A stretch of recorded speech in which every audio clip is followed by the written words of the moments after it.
పరిశుద్ధ గ్రంథం ఛానల్ వీక్షిస్తున్న ప్రతి ఒక్కరిని దేవుని పేరిట వందనాలు తెలియజేసుకుంటున్నాం. ప్రేమ, సంతోషము, సమాధానం సదా మీకు తోడేండి నడిపించును గాక. నేను దినాన కీర్తన గ్రంథం 110వ అధ్యాయం చదువుకున్నాం. ఈరోజు కీర్తన గ్రంథం 111వ అధ్యాయం చదువుకున్నాం. యెహోవాను స్తుతించుడి, యథార్థవంతుల సభలోను సమాజంలోను పూర్ణ హృదయముతో నేను యెహోవాకు కృతజ్ఞతాస్తుతులు చెల్లించెదను.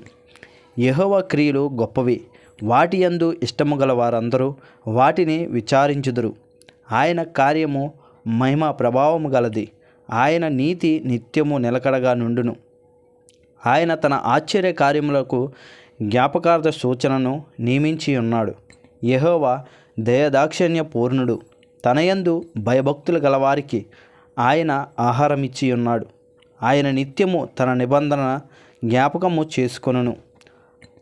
ఆయన తన ప్రజలకు అన్ని జనుల స్వాస్థ్యము అప్పగించి ఉన్నాడు. తన క్రియల మహాత్యమును వారికి వెల్లడి చేసి ఉన్నాడు. ఆయన చేతి కార్యములు సత్యమైనవి, న్యాయమైనవి.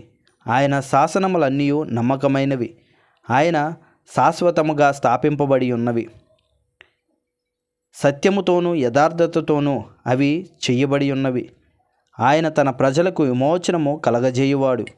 తన నిబంధన ఆయన నిత్యముగా నిర్ణయించువాడు.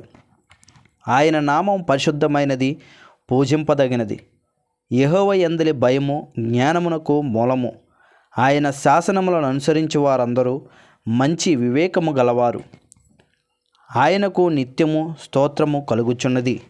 ఇంతటితో కీర్తన గ్రంథం 111వ అధ్యాయం పూర్తయింది. రేపటి దినాన కీర్తన గ్రంథం 112వ అధ్యాయం చదువుకుందాం. ప్రేమ, సంతోషము, సమాధానం సదా మీకు తోడైండి నడిపించును గాక. ఆమెన్.